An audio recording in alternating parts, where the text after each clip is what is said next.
ಶ್ರೀ ವಿಶ್ವಾವಸುನಾಮ ಸಂವತ್ಸರ ದಕ್ಷಿಣಾಯಣ ಹೇಮಂತ ಋತು ಮಾರ್ಗಶಿರ ಮಾಸ ಕೃಷ್ಣ ಪಕ್ಷವಾಗಿದೆ. ಈ ದಿವಸ ಬುಧವಾರವಾಗಿರ್ತಕ್ಕಂಥದ್ದು ಷಷ್ಠಿ ತಿಥಿ, ಆಶ್ಲೇಷ ನಕ್ಷತ್ರ. ಈ ದಿವಸ ಷಷ್ಠಿ ಆಶ್ಲೇಷ ಎರಡೂ ಸೇರಿದೆ ನೋಡಿ. ನಾಗ ಸುಬ್ರಹ್ಮಣ್ಯನ ಆರಾಧನೆಗೆ ಬಹಳ ವಿಶೇಷವಾದದ್ದು.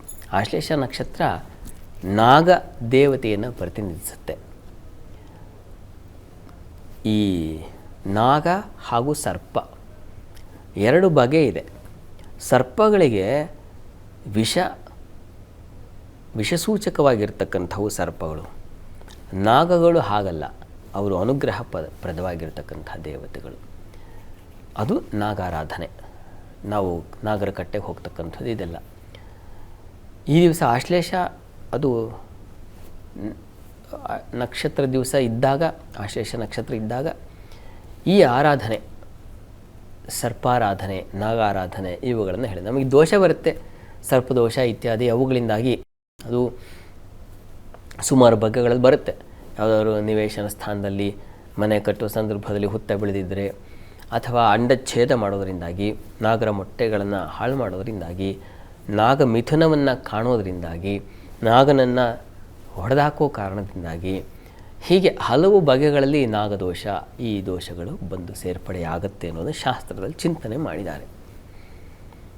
ಈ ನಾಗದೋಷ ಇದ್ದವರಿಗೆ ಸಂತಾನದ ಸಮಸ್ಯೆಗಳಾಗಬಹುದು, ಆರೋಗ್ಯ ಸಮಸ್ಯೆ ಆಗಬಹುದು, ಇನ್ಯಾವುದೋ ಭೂ ವ್ಯಾಜ್ಯಗಳಾಗಬಹುದು, ಸಹೋದರ ಬಾಂಧವ್ಯ ಹಾಳಾಗಿಬಿಡಬಹುದು. ಈ ರೀತಿಯಲ್ಲಿ ಹಲವು ಬಗೆಗಳಲ್ಲಿ ನಾಗನ ದೋಷ, ಅದರಿಂದ ಆಗ್ತಕ್ಕಂತಹ ಸಮಸ್ಯೆಗಳನ್ನು ಗುರುತಿಸ್ತಾರೆ. ಇಂತಹ ದೋಷಗಳನ್ನೆಲ್ಲ ನಿವಾರಣೆ ಮಾಡಿಕೊಳ್ಳಿಕ್ಕೆ ನಾಗನ ಆರಾಧನೆ ಹಾಗೂ ಸುಬ್ರಹ್ಮಣ್ಯನ ಆರಾಧನೆ ಎರಡನ್ನೂ ತುಂಬ ವಿಶೇಷವಾಗಿ ಪರಿಗಣಿಸಿದೆ ನಮ್ಮ ಸಂಪ್ರದಾಯ, ಹಿಂದೂ ಸಂಪ್ರದಾಯ. ನಾಗನಿಗೆ ರಕ್ಷೆ ಕೊಟ್ಟದ್ದು ಸುಬ್ರಹ್ಮಣ್ಯ ಸ್ವಾಮಿ. ನಾಗ ಜೀವಭಯದಿಂದ ಓಡ್ತಾ ಇದ್ದ, ಗರುಡ ಬಂದು ಹಿಡಿದು ಬಿಡುತ್ತೆ ಅಂತ. ಆ ಸಂದರ್ಭದಲ್ಲಿ ಒಂದು ಹುತ್ತ ಅದರೊಳಗೆ ಸೇರ್ಕೊಂಡ್ಬಿಡ್ತು. ಗವಿ ಅದರೊಳಗೆ ಸೇರಿ ಹೋಯಿತು. ಅದನ್ನೇ ಗುಹ ಅಂತ ಕರೀತಾರೆ, ಒಂದು ಸಂಕೇತಾರ್ಥದಲ್ಲಿ, ಗೂಢತೆ ಅಂತ. ಅಲ್ಲಿಂದ ಪ್ರಕಟವಾದದ್ದು ಸುಬ್ರಹ್ಮಣ್ಯ ಶಕ್ತಿ, ನಿನ್ನನ್ನು ನಾನು ಅನುಗ್ರಹಿಸ್ತೀನಿ, ಹೆದರಬೇಡ ಅಂತ.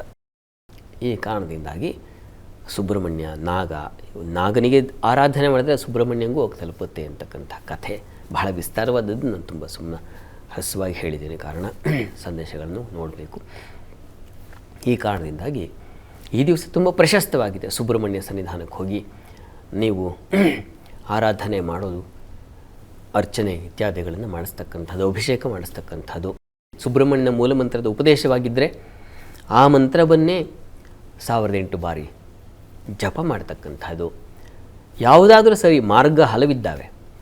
ಹರಿಯುವ ನೀರು ಬೇರೆ ಬೇರೆ ಹೆಸರುಗಳಲ್ಲಿ ಗಂಗೆ, ಕಾವೇರಿ, ಗೋದಾವರಿ, ನರ್ಮದಾ, ಸಿಂಧು, ಹೀಗೆ ಬೇರೆ ಬೇರೆ ಇದ್ದರೂ ಹೋಗಿ ಸೇರೋದು ಸಮುದ್ರಕ್ಕೆ. ಆ ರೀತಿಯಲ್ಲಿ ನೀವು ಅರ್ಚನೆಯಾದರೂ ಮಾಡಿಸಿ, ಅನುಷ್ಠಾನ ಜಪವನ್ನಾದರೂ ಮಾಡಿ, ಅಭಿಷೇಕವನ್ನಾದರೂ ಮಾಡಿಸಿ. ಇಲ್ಲಪ್ಪ ನನಗೆ ಹಣಕಾಸಿನ ಸಮೃದ್ಧಿ ಇದೆ, ಬಡತನ ಇಲ್ಲ ಅಂದರೆ ಸಿರಿವಂತಿಕೆ ಇದೆ ಅಂಥೇಳಿ ಸುಬ್ರಹ್ಮಣ್ಯ ಹವನ ಮಾಡಿಸಿ, ಏನಾದರೂ ಮಾಡಿಸಿ, ಕೊನೆಗೆ ಹೋಗಿ ತಲುಪೋದು ಸುಬ್ರಹ್ಮಣ್ಯನ ಪಾದಗಳಿಗೆ. ನಿಮ್ಮ ಭಕ್ತಿಯ ಧಾರೆ ಹೋಗಿ ಅಲ್ಲಿ ಸೇರುತ್ತೆ, ಅಲ್ಲಿ ವಿಲೀನವಾಗುತ್ತೆ. ಈ ದಿವಸ ಮಾಡುವ ಒಂದು ಪುಷ್ಪಾರ್ಚನೆ ಕೂಡ ಬಹಳ ವಿಶೇಷವಾದದ್ದು. ಹೋಗಿ ಸುಬ್ರಹ್ಮಣ್ಯನ ಕೃಪೆಗೆ ನಮ್ಮನ್ನು ಪಾತ್ರರನ್ನಾಗಿ ಮಾಡಿಬಿಡುತ್ತೆ.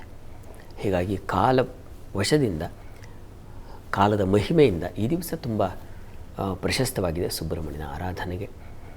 ತಾವು ಪ್ರಯತ್ನಪೂರ್ವಕವಾಗಿ ಕೆಲವೇ ಇವನ್ನೆಲ್ಲ ಹೇಗೆ ಗೊತ್ತಾ, ನಾವು ಒತ್ತಡದಿಂದ, ನಮಗೆ ಆಸಕ್ತಿ ಯಾವುದರಲ್ಲಿ ಅಂದರೆ ತುಂಬ ಹೆಚ್ಚಿನ ಕಾಲ ಮೊಬೈಲಲ್ಲಿ ಮುಳುಗೋದರಲ್ಲಿ ತುಂಬ ಆಸೆ ಇದೆ, ಅಥವಾ ಬೇಡದ ಯಾವುದೋ ಒಂದು ದುಶ್ಚಟಕ್ಕೆ ಬಲಿಯಾಗಿದ್ದರೆ ಅದರ ಸೇವನೆ, ಅದರಲ್ಲಿ ಕಾಣ್ತಕ್ಕಂಥ ಒಂದು ಕೆಟ್ಟ ಆನಂದ, ಇವುಗಳಲ್ಲಿ ಮನಸ್ಸು ಹೆಚ್ಚಾಗಿ ತೊಡಗುತ್ತೆ. ಅಥವಾ ಇನ್ಯಾವುದೋ ವೀಕ್ಷಣೆ, ಇನ್ಯಾವುದೋ ಆಲೋಚನೆ, ಇವುಗಳಲ್ಲಿ ಮಗ್ನವಾಗುತ್ತೆ ಬಹಳ ಸುಲಭವಾಗಿ ಮನಸ್ಸು. ಅದಕ್ಕೆ ಅಂತ ನಾವು ತಯಾರಿ ಮಾಡ್ಕೋಬೇಕಾಗಿಲ್ಲ. ಮೊಬೈಲ್ ನೋಡ್ತಾ ಇದ್ದರೆ ಯಾವುದೋ ಒಂದು ವಿಡಿಯೋ ನಿಮ್ಮ ತಯಾರಿಗೆ ನೀವೇನು ತಯಾರಿನೇ ಮಾಡ್ಕೋಬೇಕಾಗಿಲ್ಲ. ನಿಮ್ಮ ಶ್ರಮವೇ ಇಲ್ಲದೆ ಅದರಲ್ಲಿ ನಿಮ್ಮ ಮನಸ್ಸು ನಿಲ್ಲುತ್ತೆ. ಕಾರಣ ರಂಜನೆ. ಆದರೆ ಭಗವದ ಆರಾಧನೆ ಅಂತಕ್ಕಂಥದ್ರ ಕಡೆ ನಿಲ್ಲಬೇಕಾಗಿದ್ದರೆ ಮನಸ್ಸನ್ನು, ಬುದ್ಧಿಯನ್ನು ಶ್ರಮಕ್ಕೊಳಪಡಿಸ್ಬೇಕಾಗತ್ತೆ. ನಾವೊಂದು ಶಿಸ್ತನ್ನು ಏರ್ಪಾಡು ಮಾಡಿಕೊಡಬೇಕಾಗತ್ತೆ. ಕಷ್ಟ ಯಾಕೆ ಅಂದರೆ ದೊಡ್ಡದ್ದು, ವಿಶೇಷವಾದದ್ದು, ಅದು ನಮ್ಮ ಕೈಗೆ ಎಟುಕದೇ ಇರತಕ್ಕಂಥದ್ದೆಲ್ಲ ಸಿಗಬೇಕಾಗಿದ್ರೆ ಇಂಥ ತಪಸ್ಸು ಬೇಕಾಗತ್ತೆ. ಹೀಗಾಗಿ ಸುಬ್ರಹ್ಮಣ್ಯನ ಆರಾಧನೆಗೆ ಮನಸ್ಸು, ದೇಹ ಇವುಗಳನ್ನೆಲ್ಲ ತೊಡಗಿಸ್ಕೊಳ್ಬೇಕು. ಶಿಸ್ತಿನಿಂದ ನಾವು ಆ ಯಾವುದೋ ಒಂದು ವ್ಯೂಹ ಜಾಲ ಇದೆಯಲ್ಲ, ಬೇಡದ ಜಾಲ, ಅದರಿಂದ ಹೊರಗೆ ಎಳೆದು ತಂದು ಇಲ್ಲಿದೆ ಇನ್ನೊಂದು ಮಾರ್ಗ ಅಂತ ಮನೋಬುದ್ಧಿಗಳಿಗೆ ಆಗಾಗ ಅದು ಸಹಜ ಜಾರಿ ಹೋಗಿಬಿಡುತ್ತೆ. ಹೀಗಾಗಿ ಪದೇ ಇದಲ್ಲ ಅದು ಅನ್ನೋದು ತೋರಿಸ್ಕೊಡ್ತಾ ಇರಬೇಕು. ಹೀಗಾಗಿ ಪ್ರತಿ ದಿವಸದ ಆಚರಣೆ ಅಂತಂದರೆ ನಾವು ಪ್ರತಿ ದಿವಸ ದಿನ ಬೆಳಗಾದ್ರೆ ಯಾಕೆ ಪೂಜೆ ಮಾಡ್ತೀವಿ ಅಂತಂದರೆ ಅಲ್ಲಿ ನಿಲ್ಲಿಸಬೇಕು. ಕಳೆದು ಹೋಗಿರುತ್ತೆ, ಜಾರಿ ಹೋಗಿರುತ್ತೆ, ಮತ್ತು ಅದನ್ನು ಎಳೆದು ತಂದು ಇದು ಸನ್ನಿಧಾನ, ಇದು ಮಹತ್ತು, ಇದು ಮಹಿಮೆ ಅಂತ ನಿಲ್ಲಿಸಬೇಕಾಗತ್ತೆ. ಆ ರೀತಿಯಲ್ಲಿ ಈ ದಿವಸ ನಾವು ಸುಬ್ರಹ್ಮಣ್ಯನ ಪ್ರಾರ್ಥನೆಯನ್ನು ಮಾಡಿಕೊಳ್ಳೋಣ.